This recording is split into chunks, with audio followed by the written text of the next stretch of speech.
The following show features episodic breakdowns of Jackass, either performed by professionals or under the supervision of professionals. For your safety, avoid listening to this podcast at all times.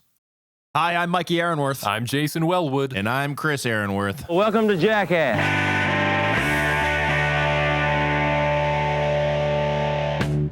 Welcome to Jackast. It's the podcast where we're on a path of destruction through every single episode of Jackass. We are three lifelong fans of the show, reliving the belly laughs, bad ideas, and broken bones. Today we're doing season 3, episode 3 of Jackass, the TV show. And it was a great day in history, folks. It was. This episode came out on July 8, 2001. And one of the greatest female tennis players ever, Venus Williams, won her 3rd Grand Slam singles title. Ooh. And in doing so, she beat the first ever Belgian to ever make Wimbledon final, male or female. So that was kind of cool for our Venus Williams. There you go. This day. Do you like Venus or Serena better? Serena. The longevity always goes a long way for me. I like that. I like the one that just kind of lasted a bit longer. You know what I mean?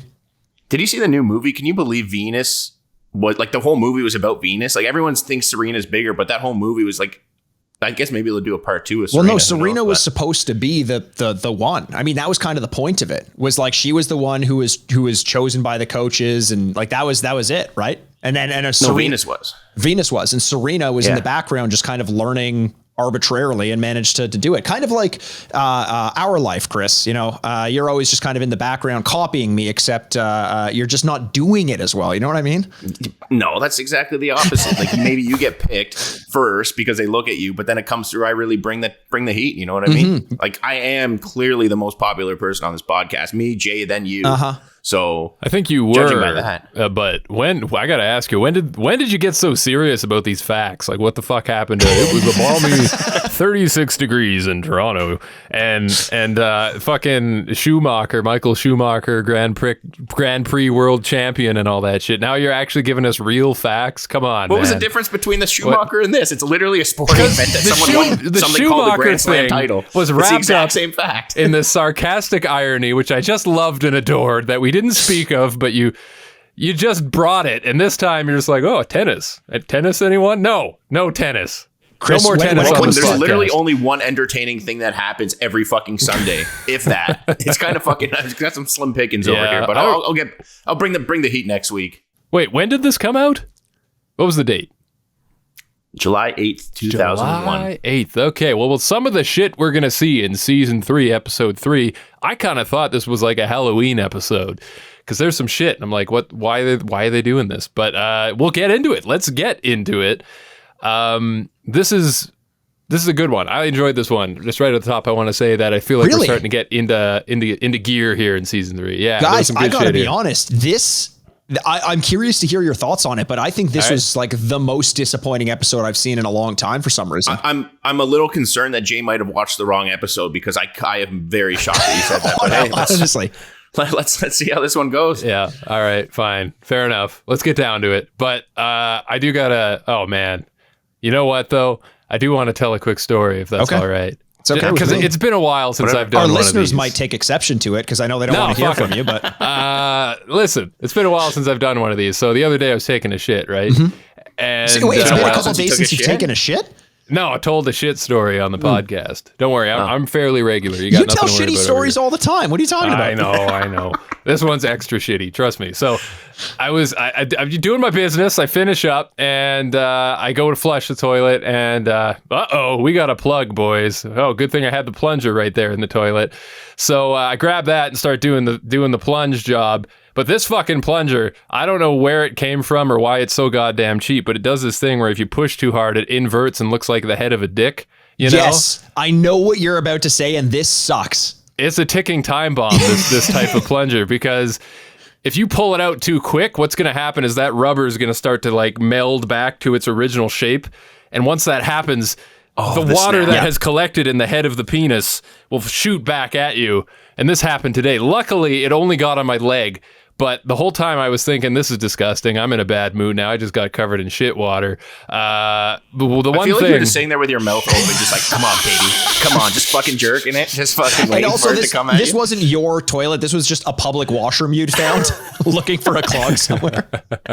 Yeah, that's what I do. I carry a plunger everywhere because you can never be too prepared. So anyway, I get it on me. And the one thing that was my saving grace was this fucking podcast. And I'll tell you why, because the first thought that came to mind was, if this was a Jackass stunt, would I be upset right now that I was covered in poo water? And then I started to put it into perspective. You know what? If it was a Jackass stunt, I'd be covered in far more poo water and probably worse things. So at the end of the day, it wasn't that bad. Thanks, Not Jackass. So bad. Nice. Thank you for that. You know, there's a little silver lining on that poo cloud. We're glad we could be here to help you through all of these tragic moments that you've been living through.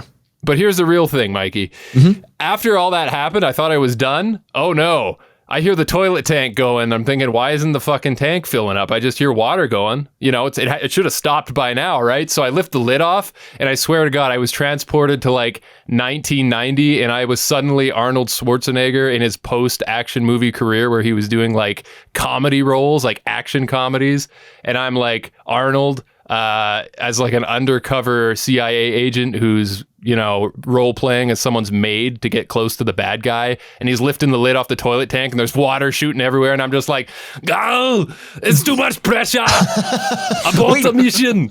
Colonel, mission failed. You actually I'm like, recreated there's water shooting at the fucking ceiling. It's going in my eye and shit. I'm trying to scramble to get this fucking tank closed. It was nuts, man. That's the worst bathroom experience I've had in a long time. That sounds awful. That sounds terrible. But I'm glad you started off Jackass with that experience, because I think you can bring some of that energy in today's episode. Thank you. Whew. Yeah. So I had a shower and things were fine. Yes, I did have the shower. No comment. I may be nasty, but I'm not that nasty. And you know what is nasty and always grossed me out? When kids do that fucking eyelids thing where they flip them inside out and say, hi, I'm Johnny Knoxville. Welcome to Jackass. Because I can't even think about that. That's the start. That's the start of this one, baby. Pork Chop Chattanooga is doing an impression of the top of your plunger there, Jay. He's flipping it the wrong way until it snaps back. Right? Right, and the shit water is just going to pour out of his eyelids. Episode now. Yeah, that's a nightmare. I didn't even notice that happened in the intro. Thank God. Fuck. Well, you didn't notice that? No, I don't know. I guess I was writing my notes, so I'm what really happy. What do? You click play and then close your eyes? I don't understand. No, I was looking down. Mikey, if you fucking do that, I swear to God, I quit. No, Mikey, I swear to God, I'll quit the podcast. I'll walk away right now. You can fuck right off. I'll never do a fucking episode ever again. Just stop it. Seriously. It's throwing me off. I'm going to be fucked for the rest of the episode now. Oh, I love. It's like literally like I think that's worse than throwing up or anything for me. I cannot fucking my eyes feel weird now. I think my whole day's fucking ruined. I think this actually might be the hardest that I laughed in the whole episode was laughing at me flipping my eyelids at Chris. And by the way, if you didn't see that, you can watch us over at YouTube. We have the full episodes with video on there, so you can check us out. Just search Jackast on YouTube. I can't even look at the fucking screen anymore. I'm not even fucking playing into this. It's this fucked me up. Just let me guide you through. We need to get into this. Knoxville is here. He farts off camera. His mom is here on camera, which is kind of, it was neat to see what his mom looks like, see if there's any resemblances. I guess there's a little bit. You got Lemoyne Knoxville is her name. Lemoyne. And he rips a big one, and you get that classic, mom and son, banter, like, Mom, no, please don't hit me, Mom. Mom, please. It's amazing, that classic domestic abuse that don't we hit all me, know and Mom. love. Put your slipper back on. It's amazing because this is where we get to see Johnny's childhood house. And it's weird because they don't do like an intro to say, hey, this is Johnny's childhood house. You're just kind of there and you're like, okay, I guess we're dealing with it. But it's such a stereotypical old person's house with this patchwork of like things that it looks like it was furnished at garage sales held by retirement homes across the southern United States. Like everything in here, I've never seen them in an actual store. I've just seen them in old people's homes. Like the way that the couch that's like 99% wood, except for like a floral print cover with a cushion that's like as thick as a sugar packet. Like why does anyone have any of these couches?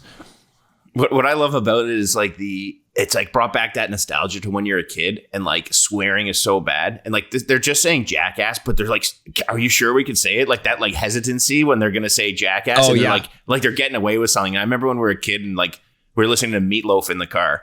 We're driving up to go skiing or something, and your co-host of the Retrograde, Andrew Bascom, was in the car with us, and there's a part where Meatloaf says, "And shove it up your ass," and I'd be like so nervous when that part was going to be happening, like I was witnessing to something that I wasn't supposed to be. And Andrew actually said ass, and I smacked him. I was like, "You can't say ass in front of my dad," and like nobody cared, but I was just like, that's the moment I realized where I was like, "Oh my god!" Like, that's when you turned full rebel. That was when you Shawn Michaels sweet chin musicked your buddy Andrew through a barbershop window and became the heel. 100%. That was that day that changed my whole life. And then it's been nothing but fucking hard sex, drugs, and rock and roll ever since. You're Here's a question for you guys. Fucking head out the window going ass the whole drive home. A question for you guys, because we go, we get the introduction to, I'm assuming, Johnny's nephews and his mom and the house that looks like it was fucking a dollhouse from a haunted child in the Victorian era. But then we go into the intro. Are you guys skipping the intro at this point, or are you watching it all the way through? I'll usually leave it on, but I do too, because I don't know how many more times I'm going to get to watch it in my life at this point. After this season's over, that's Jackass, the whole series, the TV series. We're on episode 3 right now. Who knows how many more times I'm going to get a chance to see it? Yeah, I mean, you could always just go back and watch it. Like, it's not like you're not allowed to watch it. No, I know, but realistically, will I? Will I? I don't know. I don't know. I've been rewatching them all the time because I'm an actual real fan. You're just a fucking clout chaser. All right, the glue test. The movie's coming out. The fucking glue test. Podcast. I gotta move things along. It's the glue test. This is Johnny Knoxville putting on a hard hat full of glue, and they're going to see if they can hang him from a steel beam just by his head. Hey, that's a concept.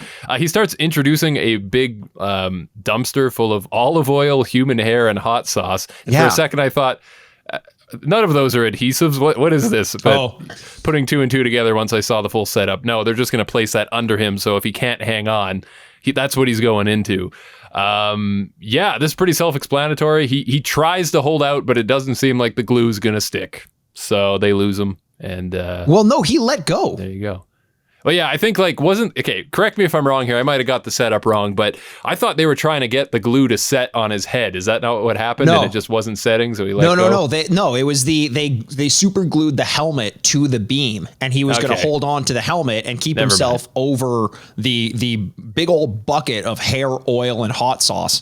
They should have glued his head. This was just like a shittier version of like when they do like the garbage can with the metal magnet, in the junkyard. Right. Because it's like this is only as good as this is just like why even have the helmet? Why not just hang on to something? Yeah, it was like it was actually stuck to the thing, so he was actually able to hold because he had a whole suit on, opposed to hanging onto these handles. So I mean, I guess it's something for optics, but but this is one of the strangest ideas for a sketch, because the concept itself, there's no logic to it. Like, in general, the thing he's falling into isn't visually pleasing or gross.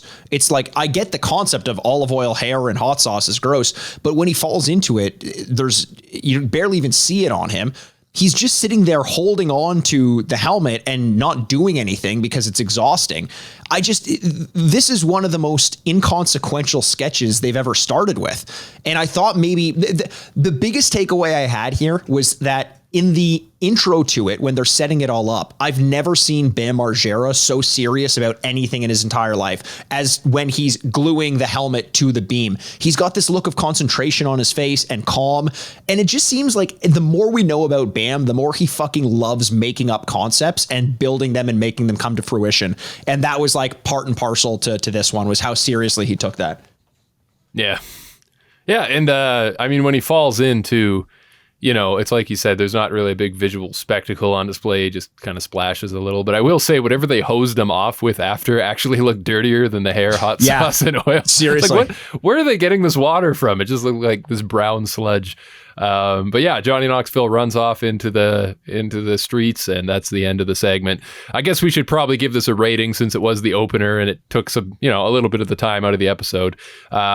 Chris, what did you think of this one? I'm going a 2 out of 10. It really had nothing for me. Yeah, I'd agree with that. To elaborate. There just wasn't much. Wasn't much. I agree. I'll give 10 out of 10 to Knoxville for the display of upper body strength. But not bad. For the sketch, probably just a 2. I'm going to match up with you on that. Guys, I'm going a lot lower on this one. And this is because, sometimes I'll give credit for the concept and then take away some points because they didn't bring it to fruition. This is a bad concept. There's no spectacle to it. It seemed like Johnny was bored. And then even at the end, when he's chasing everyone around to do his typical, like, I'm covered in something gross, give me a hug, Cossack says, no, my leg, don't do it. And Johnny pulls off and doesn't even hug him there. There's no payoff at all. I'm giving this one a 0.5 out of 10.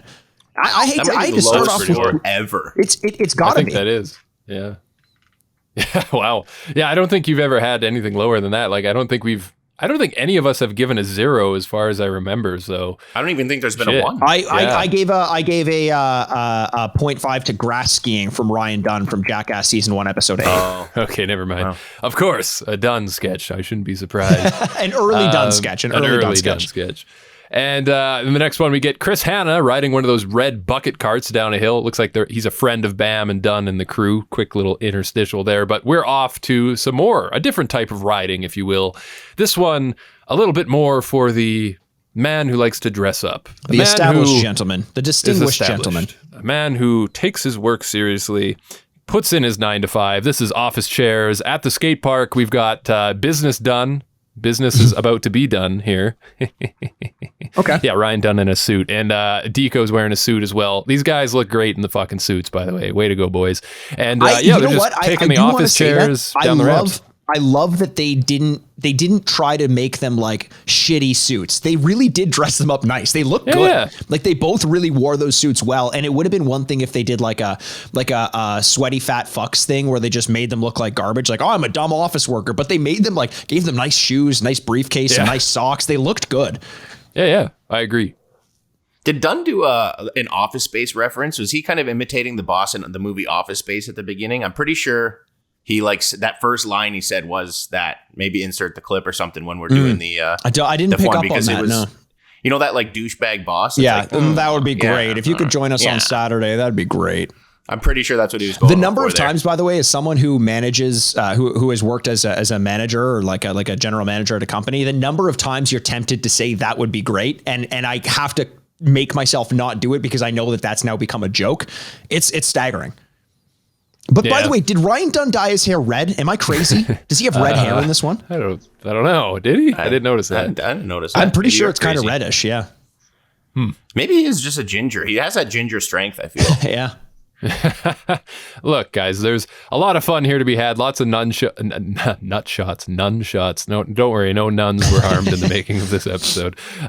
There's one where they go off a ledge and Dunn kind of lands on top of Deco in a doggy style position, which I had to chuckle at. That was funny. What are the odds? Well, the whole concept we should clarify is basically they're sitting in their suits, rolling at one another on half pipes in like office chairs with and like it's great. It's fun. This one was the spectacle. And they intersperse it with like Bam skateboarding and like doing a good job at it at that. This was fun, man. I had a great time. There was a nice energy to it. The music was fun. Deco doing the roll in off the big pipe. Yeah. That was nuts. Awesome. And he landed it. Actually worked. And Dude, they actually comment on part. that too. Yeah. Yeah, definitely my favorite part because before he goes down, he's sitting in his chair and he's like, "These documents need to be done on time. Let me tell you that." And he's just the way he's acting, like he's got that fucking Deco ridiculousness. It's so Deco. It's prime Deco. You know, it's like Deco at his peak. Was Deco really Deco in his Pico? I think you'd want to say, Chris. Was Deco in Jackass Forever? I don't remember. Was he wearing a peacoat as well? Yeah, I didn't see him in there. I don't think so. I think he's pretty much separated himself from the crew. Probably the healthy thing to do, to be honest. I also think about this one that it probably hurts way more than it looks, especially because Ryan Dunn keeps taking the corner of a briefcase in the head, and like those things are heavy. They that would hurt a lot. And he's taking it like a champ. But how many times can you take the corner of a briefcase into the forehead before you really start to think that you're an office man? And a good point. And I think on this one, boys. It's like you said, Mikey, there's a lot of stuff happening, and if you just kind of watched it, half paying attention, you might not think it was anything spectacular, but I don't know, there's something about it that I love the concept, and that they went all out and dressed up, and they put in the work to make it a little something out of it. And honestly, it just looked like they're having a lot of fucking fun doing it, which is always good to see that they're enjoying it. Unlike one that's coming up in a little bit here that one of the Jackass cast members certainly did not enjoy. So it's good to see them having fun. And I think I'll just jump in and rate it and say for that alone, not my favorite thing ever, but I'd probably give it a solid 6.5 or 6.9, I should say, out of 10. Mm-hmm. Yeah, I like that. And I was tempted to give it slightly higher because I did have fun with it, but I did, in spite of the concept being nice and the dressing of the costumes and everything being good, I did find myself kind of lacking. It just felt like it was trying to push up against being great and didn't quite make it. So I'm right there with you, a 6.9 out of 10 as well. I'm going with a 6 out of 10. I realized last week, like re-listening to the episode, that I think I was just giving things a lot higher marks just because it was just a shitty episode and I just had nothing better to compare it to. But in the last episode and even this one as well, there just wasn't much. And I kind of got to like bring back my expectations because I really like there was nothing great about it. I mean, comparison, it was decent, but I'm going with a 6 out of 10. That's a good point. Yeah. Fair enough. And coming up next in the rotation, we've got Extreme Unicycling with SteveO. And this, I love the concept of this because he's just a total jokester about it, as he always is. There's this one part in the sketch where he rolls into a store that has a sign on the front that says no bikes allowed. And I'm just thinking, amazing. That's a good gag right there. I like that. Unicycle's in there. But he's doing all sorts of shit. It's just kind of like one of these compilation pieces. So you've got like him unicycling off a ledge into a dumpster, or he's going down steps. He's just trying to like scare people in public, and it's just kind of him doing his thing, showing off that he can ride a unicycle. Yeah, when I got this reminded me of this like story when I was in University of Waterloo. Went to the bar. A bunch of us are just hanging out. Just it's like probably 3 a.m. We're all just kind of don't want to go to sleep yet, and we went to this like area. It was kind of like a enclave of the university. There were some stairs there, and there was this fucking guy by himself at like 3:30 a.m. with a mohawk jumping downstairs on a unicycle. I swear to God, I was like, how is this fucking happening right now? I think I was stoned too, and I was just like, I cannot believe like there's a punk rocker unicyclist by himself at 3 a.m. just like jumping stairs. Like, yeah, dude. It just made me think, like, how do you cover your nuts? Like, there's nothing to brace your nuts. It's so crazy. That's literally what takes the brunt of the damage. And they have one shot of SteveO once he puts the leopard thong on, and let me tell you. And Jay, I know you'll appreciate this because you grew up as a goth cowboy. Somewhere between that Mohawk motherfucker that Chris saw and SteveO's balls, but there ain't room enough in this town for both SteveO's ball sacks and the seat of that unicycle. They are brushing up against one another, fighting for space, and they both look like they're going to explode. Wow, but Chris, about that unicyclist that you saw. I think that's cool. Unicycling alone at 3 a.m. Do it for you.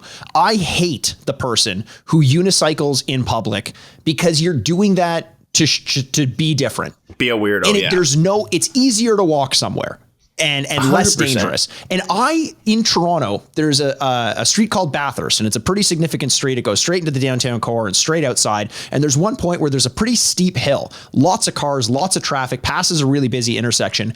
And there was a guy I used to see all the time on the unicycle, unicycling downhill on the unicycle on the street. And all it takes is like one small turn, like it's a unicycle. Major Bedhead, who is a very local reference of a Canadian kids show on the Big Comfy Couch, used to unicycle professionally, and he wasn't good at it because it's impossible to be great at it. The only way he was a postman on a unicycle. Oh, that fucker. Yeah, okay. yeah. Right. Oh my God, I can't believe you just brought that up. I literally brought him up like 2 weeks ago at work because this guy came in with a helmet with his hair sticking out like that at work, and I was like, man, that's like that guy from fucking Big Comfy Couch. I couldn't remember his Major name. Bedhead. I think about him twice a day. Bet you do. Fucking weirdo. Yeah, that's pretty much the sketch. So SteveO, quit. I guess the moral here is quit showing off in public, you jackass. Well, that is kind of what this one felt like. He wasn't being really funny. Every so often he tried to sell a fall by screaming or something like that, and they'd like cut to the reaction of someone around. But this one, kind of like the crayfish diaper from last time, felt like. Oh, it was fuck. Don't missing. even get me started. I hate when people walk around downtown with a crayfish diaper. That just fucking showing off. That is the worst. Talk about references to characters from kids' TV shows is Dr. Crayfish Pants from probably SpongeBob. Yeah, maybe SpongeBob actually. No, but this one felt like it was missing something as well. And I think about something like the snow surfing from Aaron McGahey in last week's episode, which just got so much more out of a simple concept in a way that this one didn't, and it was trying to be elaborate. It wasn't really until like the last step of this one where SteveO's going down the cement ramp that I was like, oh, this is actually kind of cool. But I was kind of not enjoying this one for some reason. Well, what was missing is from the last one, what you're talking about is there was a commitment level. Like when he started going down the big hills and that cement ramp that you're talking about, he bailed like immediately, half of a second into it. Like he didn't even want to commit to it. Like this could have been good if he actually committed. Not saying I would want to. Like I understand why he did, but I'm also not a jackass like they are. You know what I mean? Like if you want to get a good bit, you got to commit. And he just had no. You can just tell he wasn't in the bit, and that's definitely what was missing. Like there's zero commitment level. I agree, and I don't know, Jay. You've been kind of quiet in this one. Anything that stand out to you about this one, or was there? Are you kind of with us on it, where it just felt like it was missing a little bit of personality?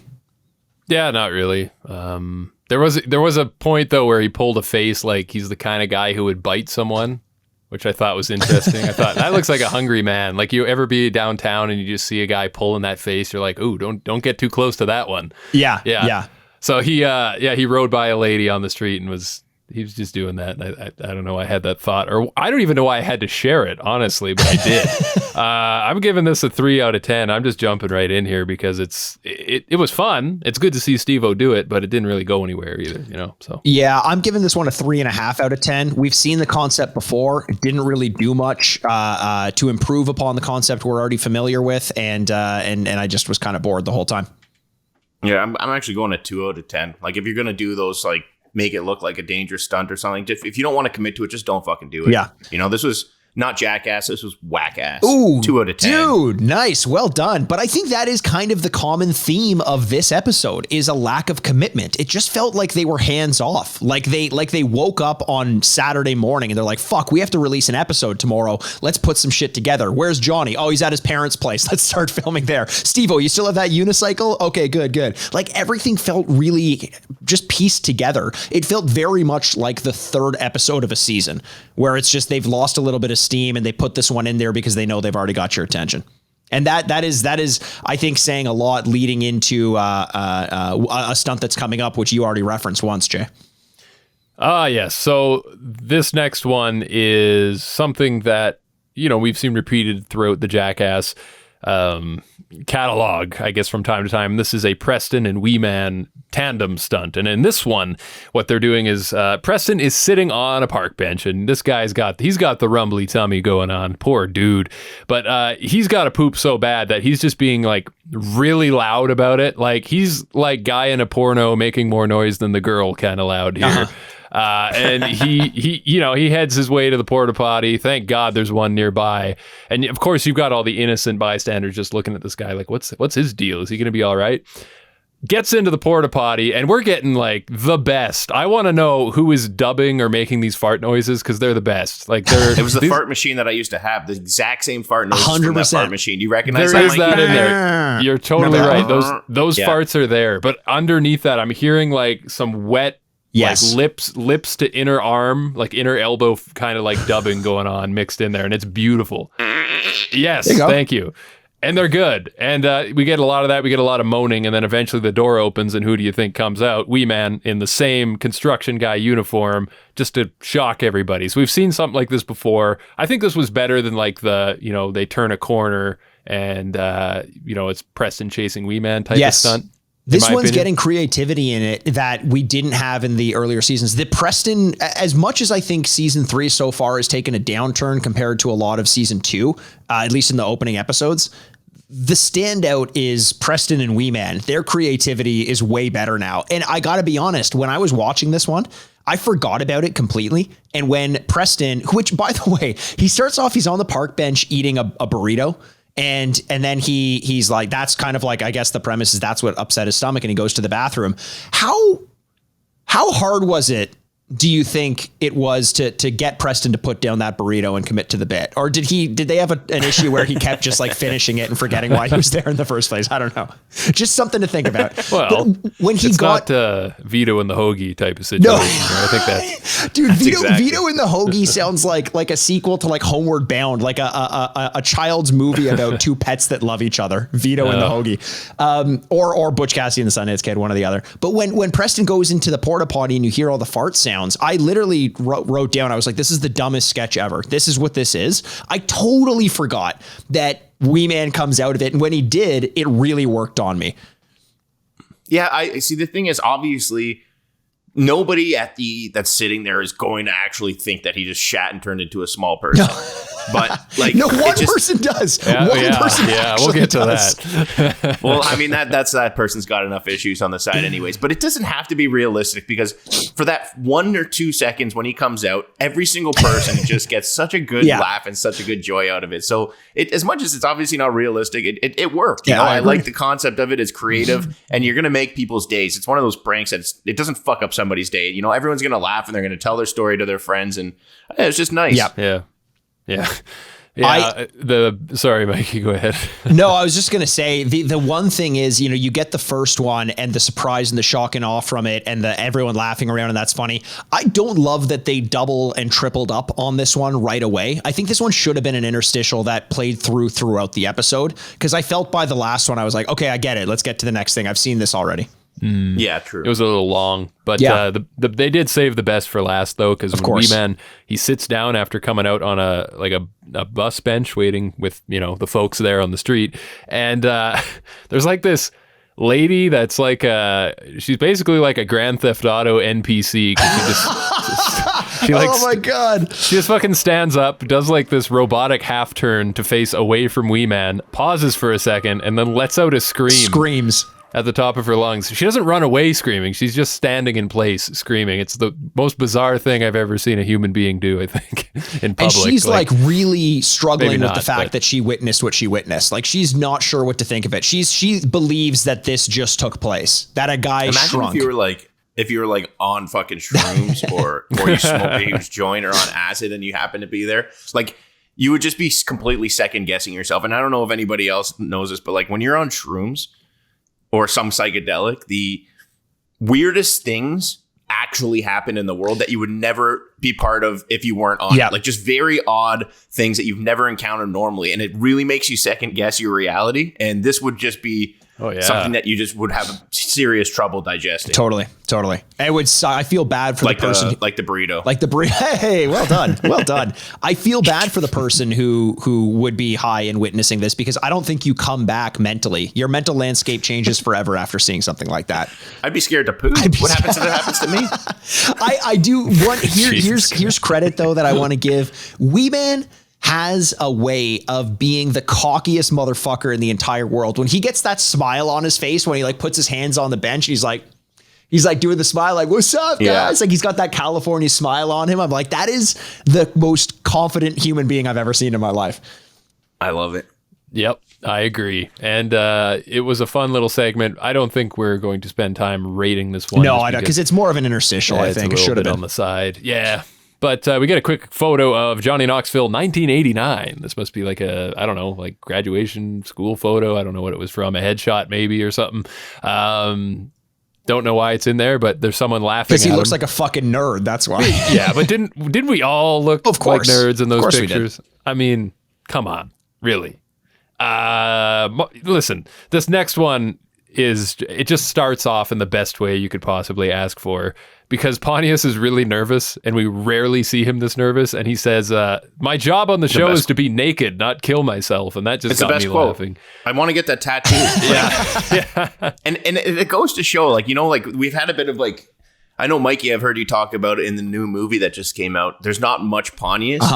And it's good that he made this quote, because it kind of goes back and it's like, it just kind of solidifies. He was never supposed to be a prank guy. He was never supposed to be hurting himself. He was supposed to just be there and look good and add comedic humor. Narrate a little bit and narrate these things. And it really goes to show when he actually does those things, it's kind of him stepping outside of the box opposed to him doing what he's supposed to be doing. So it just kind of painted a light and gave extra credit to literally everything that he does. I understand his character now because they've established it. Totally. Mm-hmm. And I was surprised. I'm curious to see what you guys thought about it, because when he said it, I thought two things. One, holy shit, this stunt is probably going to be crazy, which it wasn't. And two, it was. A little bit. I think him in his position, he took the brunt of it, being on a tandem bicycle on the back, which we'll get into in a little bit. With no brakes. Yep. But the other part of this is I don't know if I realized that he didn't do stunts, because he's always there. I'm just like, wait a second, like, I started to think back, what are the dangerous things that he's done? And I know he did the hobby horse, like the little roller horse thing, the slingshot off of, and he was he was a trooper doing it. He took some licks, but yeah, like he doesn't do a lot of the things that are going to give him pain. And I think that's because his character has always been so strong that they want him there regardless of whether or not he's going to hurt himself. Mm-hmm. Definitely. Yeah, Mike, you're saying this wasn't sketchy, but imagine being, I mean, if you're driving, it's one thing. You're on the back of a bike, a tandem bike. There's so many ways that you have to fall. Like you can't easily ditch it, and there's no brakes, and you're going downhill, and you have zero control over what's going to be happening. It's one thing to be in the front, but sitting there in the back, man, like you're just, you're going to crash. There's no way to stop. There's nothing you could do, and not being in control. Like, fuck that, man. That freaks me out more than most of the stuff. Because at least they're in control. I get that it's scary, and the lack of control is the big deal. Like, if I were Danger Aaron, I really wouldn't care too much about this one. But of all the things we've seen on Jackass and the reactions we've got from the people doing them, even when they're hesitant, this one seemed excessive compared to the relative danger that he was in. You're also forgetting who's driving the bike. Danger Aaron. Yeah. Yeah. Oh, wasn't it Knoxville? No. Oh, I thought it was Knoxville, which makes it even sketchier if it was him, because he's fucking going for death. Yes. Yeah. Wow. Yeah, that's a good point. On my part. And I could see the danger fact. I could see the fear a little bit if I was in that position. So I'd agree with you, Chris, that, yeah, it doesn't look like much on camera, but if you're the one doing it, that sucks to be in that position. And there's a part of the sketch where they're going down this grassy hill, and the end of the hill, there's like a little pathway. And then on the other side of the ditch, the hill continues. And it's a much worse hill. It's a much worse hill. There's like trees and shit everywhere. And I just love the reaction here because they're going down, they hit the road, and you presume they put their feet out and try to stop, but I think they had a little bit too much momentum, and they just slowly kind of disappear over the edge of the next hill. And then the camera pans and like the whole crew is running down the road because they think they're like going to fucking die or something. Just chasing after them, like, oh shit, they're gone. Go get them. That was great. That was great. That was a good little visual. I love that. But overall, like, there wasn't a lot of action here, but I think like just seeing Pontius out of his element was very interesting. So it's rare you see him kind of like, put off by something. And I got a kick out of his nervousness for sure. And I think that bumped up the sketch for me a little bit. What would you give as a rating for this, do you think? If you had to? I'm going to 7 out of 10. It was probably my most enjoyable one. I enjoyed it. It was fun. It was sketched me out. Wow. I don't know why. I seem to be the only one thinking that. Pontius bumps things up. And like you're saying, Jay, with his like nervousness before it created that. And definitely the end segment where they flipped over the other side and everyone's running. Like, I don't know. It was probably my standout part of this whole entire episode. So 7 out of 10. Yeah, I'm not quite there with you. I think Pontius brought a weird energy into this one from the get-go, and it's fine to see the human side of people. Like even Dave Anglin, when he backed out of the ballistics, that like mine with that shot out the ballistics missiles or ballistic things in Jackass, the movie, Jackass 2. Seeing him humanized was nice because these are human beings, but he brought that energy into the stunt. And especially in the beginning, he was bailing super early on it. He would be the reason why the thing fell and wasn't really let it going. And then I was like, we're not getting the typical playful personality of Pontius. We're not getting any spills.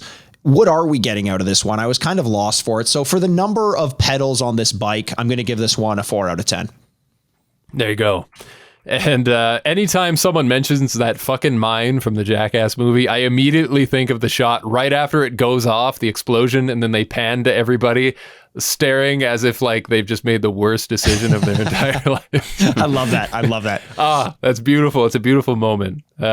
Anyway, this one, it was fun, but nothing like that, went over the top for me. So probably just 3.5 out of 10. Keep it low. Yeah, can't say much more about that. But moving on, we've got the next in the rotation. Where are we at? We got an action figure riding a cat, baby. Yeah, a police officer riding a cat.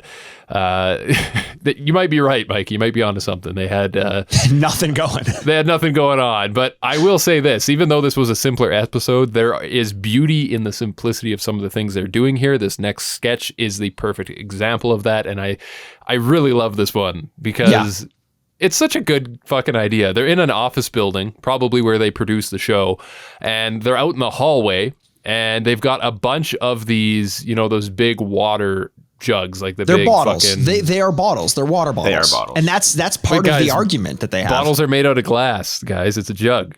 Come on. According to Dimitri, yeah. the filtered water jugs you get on a water cooler, or bottle. Sorry if you're in that camp. Don't mean to offend anybody here in the bottle jug debate. But yeah, they've got a bunch of them. They must have been saving them up, and they've basically lined the hallway with these things. And the object is just run as fast as you can and see if you can skid across the top and get to the other side. On a skateboard without wheels. Yeah, and I mean, it's such a beautiful concept. It looks like so much fun. I gotta say, my standout moment is when SteveO does it, because somehow everyone else is going horizontally. When he hits it, he like defies gravity and pops up into the air. He launches upward. He like tries to kick his feet out, and he does like almost does the splits in the hallway. And when he comes down, he just fucking like injures himself. It looks like he hit the corner of his mouth or something pretty bad. It's like, you know what I liked about this, it's great. The different people trying it is you really get to see everyone's personality in the way they attack the bottles. You've got Dave England, who is a snowboarder, and he goes just tradition. He's low center of gravity. He's balanced, and he goes super far on his first attempt. Great. He bails. It's fine. That's fun. SteveO goes, and SteveO's thing is, I'm just going to commit, even if it hurts me, I'm going to give it my all. And he does that, and he fucking fails immediately. And then Johnny comes, and Johnny's the same way, where he's kind of like, he wants to commit, but he's incredibly unathletic, like very uncoordinated for a guy who does as much as he does. And he just fucking flips backwards, makes it like a bottle and a half. And it's like, in the way that they go about it and the way that they fall, you get to see a sense of their personality. And I found that really intriguing in a weird way. Yeah, I just love this because I know I would crush this one. There's certain things you just know you could do. Like, I would fuck you guys up on this, no problem. It's like the big balls in Chris thinks he could do the big balls and Wipeout. I would do it 100%. Oh my god, everybody probably says that, though. 99% of the time. I mean, come on. I can. It's like just there's certain things you know you can do. I know I can do that, and I know I would fucking get 20 bottles deep on this. You got to have the big balls to do the big balls, I guess. Eh? That's very true. And Chris does have both of those things. That is very true. But yeah, this looks like a lot of fun. Looks like a good way to kill some time in the office for sure. When I saw Knoxville doing it, and I saw that black hair, that beautiful Knoxville black hair, I immediately thought of the podcast that SteveO did with Knoxville about a week ago. On Wild Ride, yeah, he was on there. I was astonished to find out that he says his hair had been going gray since his like mid-20s. Yes. Like, I thought this was a recent thing, but apparently he's been dyeing it that long. So now every time I see him, I'm like, is that natural? I don't know. Is it just for men? Everyone's been thinking that he just went gray out of nowhere, but no, apparently he's just been dyeing his hair this whole time. Yeah. Cool fun fact. But this one I don't think we're going to rate. It was just a quick little trip to the office and back, but goddamn, did it look like fun. We get another quick segment here of Knoxville and Ryan Dunn going 2 for 2 in one of those, cow suits, kind of like the Halloween costume where someone's the ass and someone's the front. I mean, this is a sight, boys, hitting the old cattle ranch, trying to make friends with the other cows. A lot of tandem stunts, eh? Yeah, very tandem episode. This is the precursor to the zebra stunt in Wild Boys, eh? This is they dress up as a cow in like a cow costume, and they go hang out with cows. The difference is, in Wild Boys, they dressed as a zebra and they fucked around with lions. So there's no way I was going to enjoy this one when there aren't lions around, because I've seen the other side of this one and it's way better. Yeah, they got turned down by a cow. How much did that hurt your ego? Yeah, the cow just like, yeah, nah, I ain't fucking that. Yeah, I love that. Just turns away. Total disinterest there. But we move on to another animal themed stunt. And this is where I was starting to get the thought of, okay, is this a fucking Halloween episode or what's going on here? Because this is Chris Pontius in a bat suit. No, not Pontius. Wasn't it Dave England? Who was it? Yeah, it was Dave England. I thought it was Dave England. Yeah, but it was hard to tell. Yeah. I had to rewind it to see. No, it's 100%. Yeah. They had like a spandex hood that had the bat ears and everything, so it kind of covered. You had just the face poking out. But yeah, it's like he's got the wings and everything. It's a great costume, and he's basically just going around the city at night, hanging off of stuff and popping out and trying to scare people. And I gotta say, like, hanging in the bus was the best. I have no idea how he got his feet all the way up onto like the upper handhold. Like that. Yeah, he's got the boots. He's got the hook Remember those boots. boots that were in all those 90s movies where it's like you hang up outside of a door and you're all cool for some reason? You know the boots that made Deuce Bigelow, male gigolo, destroy the aquarium of the person whose house he was staying in? That's exactly. Thank you. That's a better. reference. Yeah, that's better. This was hilarious, man. I loved the and you got to keep in mind, this is pre morph suit phase. This is pre It's Always Sunny doing the morph suit and making it the most common costume that anyone can imagine. You got Dave England in the morph suit with a piece of fabric that makes him legit look like a bat. And it was so funny. Him doing things like when he's hanging at the end of a dark alleyway and people are walking towards him and they're like, look, I know there's a guy dressed as a bat hanging there, but I have to walk by him. And they get the shit scared out of them anyway. That anticipation and the obviousness of what's about to happen is so funny. And Dave England has such a good way of playing with that and playing with your expectations to tell a joke, especially in earlier Jackass, that I was along for the ride the whole time on this one. I really, really fucking liked it. But Jay, I've been thinking about this the whole time. And you're going to have to help me out with this because you mentioned at the beginning of this episode, you're like, this is like a Halloween themed episode. And I was like, what the fuck are you talking about? And now you're saying 15 minutes in, there's a 3-minute segment with a bat. And you're like, it's a Halloween episode. Well, we just had the fucking tandem cow there, short-term memory loss. What does that have to do with Halloween? The fact that they're in a costume, I've never seen a tandem cow Halloween costume before. That's a farm Sounds like you go to shitty costume parties. Oh, right. I forget you're from Alberta. So that's like everybody, like every second house, someone's doing the fucking cow costume. It's like, enough of this already. This is getting old, guys. Come on, a little creativity. No, but I like the bat suit. It's simple. This isn't really like an amazing stunt by any means, by any Jackass standards, but it's funny because I think what it is that it's just utterly ridiculous, and he commits to the bit. See, Jay, I thought the last stunt was utterly ridiculous. Oh no, here we go. Wow. Should we give that a moment of silence? Just please let me stew in that one. All right. Thank you. Lest thee forget. Despite me having to chuckle at it, I can't out of good conscience rate this really high because I know there's better stuff in the Jackass canon.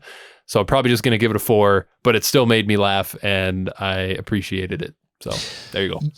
Yeah, you know what? I'm struggling a little bit to Chris's point of giving rating or giving stunts a higher rating in a lesser episode because it's just a moment of good in an otherwise sea of bad. That badness being this episode. But I did enjoy it. I'm going to give this one a 5.5. I think that it missed a little bit more personality, but the concept. No, you know what? I'm going with a 6. I'm going to bump it up to a 6. I did have a decent amount of time with it. Yeah, I'm going to 5 out of 10. It was right across the middle for me. Nice. Oh, baby, we got the straight flush award. Wow, I wasn't expecting that, but we got a 4, a 5, and a 6 all across the board. It has been a while. Ring the bells, ladies and gentlemen. We love these sorts of awards. Oh boy, I'm not going to sleep tonight. This is exciting for me. Hey, was that a this real is almost bell? as exciting as the time we got the Crazy Eights award. Not as exciting. Not as exciting. No, that's special. Not as exciting. You know what is exciting, guys? Dimitri the Terrible, am I right? How exciting was this? This was weird, man. This was a weird interstitial. He's super drunk. He's like what appears to be like hitting on Johnny Knoxville or just getting super close to him. He slaps him. Johnny punches him. Security gets involved and they say we're friends. And then it cuts. Like this was not supposed to be filmed for Jackass. Again, makes me think that they were just going through the archives looking for a way to fill an episode. Exciting. Hey, how about emus? You like emus? Because I do. Mikey does. They're fucking breeding like rabbits and they're killing people, says Pontius. So watch out. We're going on an emu hunt. This is the early Wild Boys precursor right 100%. Here. I'm thinking because he's playing the character, man. He's doing the fucking nature documentary commentary here. I love it. He does mention that the tips of the claws on an emu contain a poison comparable to the sting of black widows. Is that true? No, like he's making it up. But it's great that he's making it up. Like I wish it was true. Peak Pontius. He's like, yeah, each claw has the sting of 1,000 Black Widow spiders, and they've got 3 claws. So and he can't even do the math. A lot of Black Widow spiders. That's a lot. That's great. This one is so funny. He's making it up. Like, this is what I used to imagine as a kid when I'd be doing things like playing games with myself, just imagining circumstances. He's just pretending it's a bigger deal than it is, and I'm loving it. Along for the ride. All he has to do is corral this emu into a pen, and he's taking us along for the ride. Indeed, he is. And hey, have you ever heard like the phrase beefcake? This just show a picture of Pontius from this at this exact time. Yeah. Like that is what beefcake is. 100%. I think that's the perfect description of Pontius, and I don't know if the emu felt the same, but as he said, if you get attracted to them, you can show them a little pleasure. Not that I'm going to do that right now. And, you know, after letting the emu into the cage, he mentions that it wasn't too bad at all. And then I love how he catches himself, looks at the camera and goes, I mean, it was the most intense thing I've ever done.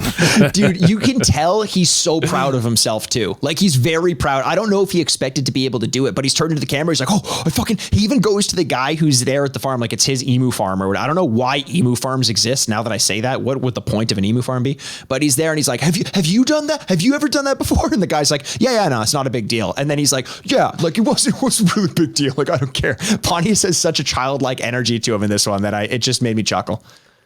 Would either of you be surprised if I told you that I once worked on an alpaca farm for a summer? I actually wouldn't, Jay. Yeah, I know. I totally expected you to say something like that. I could imagine. Yeah. I know. Yeah. Yeah, it's true. It's not far of a stretch. True, you know. Was that after the poo factory? Before, actually. I was going to say the fudge paca factory. You got the alpaca and the fudge paca. Listen, the alpaca factory was a dream, but when you get a job offer like that on the table, you can't really turn it down. No, so of course. I had to part ways with the alpaca farm. And did I say alpaca factory a second ago? I hope I did. Yeah, that's an amazing visual right there. Just a bunch of alpacas coming down the conveyor belt. Listen, the wee man's here to do some skating. He's going to skate a sculpture real quick. It's like a sideways blue box. He does pretty good. I like seeing him skate. That never gets old. Yeah. Johnny Knoxville is here for the big finale, and he's here with his father, Phil. Hey, what a coincidence. Bam and Johnny both have a dad named Phil. What are the odds? Didn't even think about that. That's a good point. Why are we here Johnny's today? dad, we have to give him Johnny's dad credit for literally having the first MAGA hat ever. Realize? Was it red too? I didn't It even was notice. red, and it was basically a MAGA hat, 100%. That's so funny. Holy shit, man. You guys got a body of Trump too, so he was kind of embodying Trump before Trump was Trump. Ugh. We're going to watch our nephew, not our nephew, Johnny's nephew, pass some wind in the living room. And I just love it that he just gets in there, assumes the position for the camera, pants down at the ankles. He's bent over, ass in the air, just ready to go. And I didn't think they were going to, but yeah, they tape a lapel mic to his right butt cheek aimed at his asshole, which is just beautiful, beautiful tactics here. I love, though, before they can even get the mic on, he's already letting farts out. And they're just like, just hold on, don't start yet. They get the mic taped on there. And guys, this was amazing. Like, why is this so goddamn funny? It's just a dude farting in front of his family in the living room. Farts are the best. Farts are the best. That's it. And my mom's a fart laugher. That's documented on the internet now. Lori Aaronworth is a fart laugher. That's an inside joke with the family. Almost as fewer people are going to understand that reference than my big comfy couch reference that I made earlier on. So we're really isolating a lot of fans on this episode, but it's true. It is true. And I just love, speaking of big comfy couch, that this is just the family sitting on the couch watching another one of their family just farting in front of a camera. Like, true. There's nothing to this, but God damn, it's like it goes silence, fart, laughter. Silence, poo. Fart, laughter, poo. Yes, there's a rhythm to it. There's something beautiful here, man. I don't know. It didn't work as well on me as. Oh, shit. No, I'm serious. I wanted to love it, but it felt. I think once I clued into the fact that this was the stunt they were going out on, I was like, I don't know. It just felt lacking. I mean, you get creativity with farts in Jackass at other points in time. This one was just, and maybe that's what the humor is. Maybe I'm overthinking it. Maybe the humor is that it's just a guy farting. But I don't know. I didn't get as much. I didn't hate it, but I think as a way to go out on the episode, it surprised me a little bit. Like, here's the thing. You know how every episode has a title based on one of the stunts? What stunt do you think this one's based on? Did you guys see that? I didn't even see it. But office chairs. It's office chairs. Oh, yeah, that makes sense. In an episode with office chairs, you would think that they would go out with a little bit more of a bang, but no, I just felt like it was a little bit disappointing. Maybe it's because I was expecting this to be the thing that carried the episode out from the basement, but no, it didn't do it. But the man pooped himself, though, Mikey. That's true. Yeah, Mikey. He pooped on the outside. He pooped in front of his family. He pooped the outside of his pants, which is the funniest part. And his mom. He's never going to live that down Yeah. either. Like, they're always going to say you're the guy that pooped yourself when you were trying to do a skit for TV. Yes, that's great.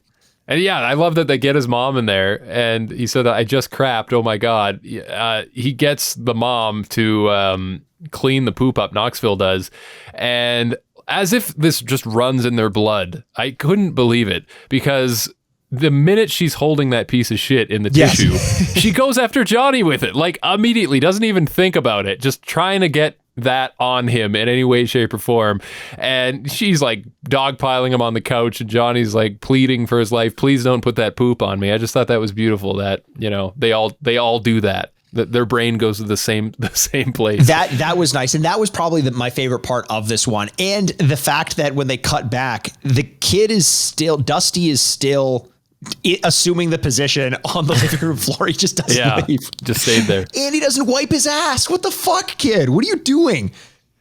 Yeah, he just buckles his pants up and he's like, it was clean. It came out clean. No, by the nature of what the fuck just happened, it can't come out clean. You shat yourself. What are you doing? That would have had to been some projectile shit for that to have come out clean. I'm sorry, Dusty, but yeah, exactly. That is the end of the sketch. It was funny. Like, the thing is, like, there's nothing to that at all, but just the sound of the farts on a lapel microphone is fucking music to my ears. I loved it. Chris, since you're an appreciator of this one, give me your rating. What would you say? I'm going a 7 out of 10. I love farts. There was a lot of farting. The poop was a nice little present at the end. The chase around. It was just a great all-around sketch. 7 out of 10. Mikey? I'm going to go with a 6 on this one as well. It could have been better. I think Johnny could have been a bit more entertaining in this one. You know, you're bringing out some untrained talent. You're going to need someone with a bit more charisma, apart from just a guy assuming the position. You know what it's like? It's like in improv when an improv actor starts laughing. If they're not a good improv actor, that's not funny. And if someone is coming on Jackass and all they're doing is bending over and farting, if I don't know that they're actually good at this sort of thing, then that's not funny to me. But if Johnny Knoxville does it and I'm like, oh my God, they're wasting a whole Johnny Knoxville scene on him farting, that is a bold choice and I like it. So it's just a 6 out of 10 for me. All right. That's fair. I would agree with Chris and go up to a 7 on this one, because looking back at my notes here, this isn't quite a puke omelet level of mastery in my opinion, but it is better than, say, I don't know, crawfish diaper, something like those lines. So a good 7 out of 10 sits nicely with me. And I hope it sits nicely with you, listener, because that is the end of the episode. In the credits here, I do want to point out a little bonus fun fact. Aaron loses a tooth on that tandem bicycle. Yes. This may be the first tooth loss by Aaron McGahey, if I'm not mistaken. Yeah, quite possible. I don't know how and it's always the same fucking tooth. How does he always lose the same tooth? It's crazy. It's crazy. But that was good. Actually, the post-credit sequence had some of the best moments of this episode. You've got Chris Pontius testing out the glue helmet, being lifted on a forklift and falling like 6 feet. Yeah. Which was like pretty intense. And then Aaron obviously losing his tooth. I liked the post-credit sequence in this one quite a bit. Do you guys want to go into our usual segment? I love doing this. You want to give our MVP of the episode? Sure. Let's do that. Who wants to go first? I can lead us off. I'm gonna start this one. It's tough because I don't think that there were a ton of standouts, but I think Dave England has to be it for me. Between the level of energy and expertise he brought to the water jugs and the amount of commitment he brought to the bat bit, I think he was the standout in this one. He's my MVP for this episode. Yeah, you know what? I'm going to probably have to agree with you. It was a close second for Pontius just because we had that establishing thing and the emo thing I enjoyed quite a bit, but Dave England definitely brought the heat this episode. Okay. Jay, what about you? Fair enough. Yeah, I think that was a safe assessment by both of you that Dave England did a good job, but I wouldn't put him as my MVP. I don't think this one was kind of hard to pick an MVP for, to be honest, just because like there was a lot going on, a lot of different guys. Yeah, I honestly don't even know which way I would go. You know what? I'm going to go with the fucking mom of the guy who shit himself. She's the MVP. That's a good one. I like that. Because she cleaned up when no one else would. So props to her. Lynn Chattanooga. Thank you, Lynn Chattanooga. You win. And, well, speaking of things that start with L, what about the least valuable player of today's episode? I think I'm going back to back SteveOs. I think I did SteveO last week as well. I cannot believe I'm doing this, but he's just not him. He just hasn't been in a good rhythm these past few episodes. He's been slacking a little bit. I don't disagree. I'm actually going to go out on a limb on this one and say that I think the LVP, based on not living up to his standards, is Johnny Knoxville. I don't think he did enough to bring out the good in his main stunt, which was the glue helmet. And I think he just kind of stuck around in the background with his family around and didn't do enough to kind of like introduce them and color what they were doing. So Johnny, I hate to do it because I fucking love you, buddy, but you are my LVP. Oh boy, that's tough. I think I'm going to go with Dimitri the Terrible.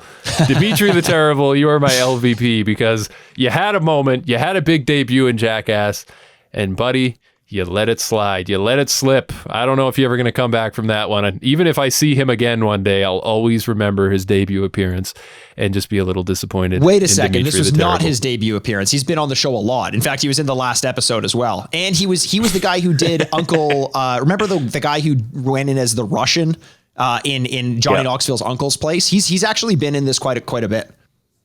Little did you know, Mikey, that Dimitri the Terrible actually has an identical twin brother, also named Dimitri. Dimitri the not so terrible. So I was not referring to last week's Dimitri, just for reference sake. Okay, good. Yeah. It was the other one, yeah. Yeah, that's right. Hey, if you have a twin cousin or, something you want to share with us that's weird or strange that we don't know about you, why not? At Jackast Pod on Twitter and Instagram.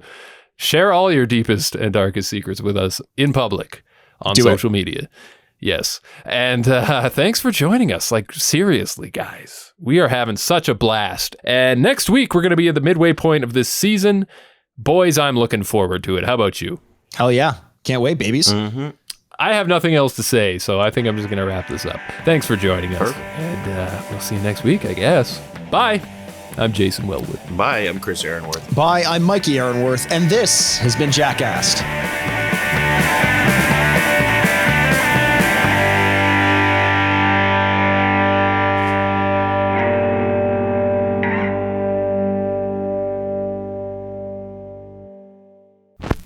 Furnished by Sad Styles Productions. Get into it! This was a Press X for Sound audio production.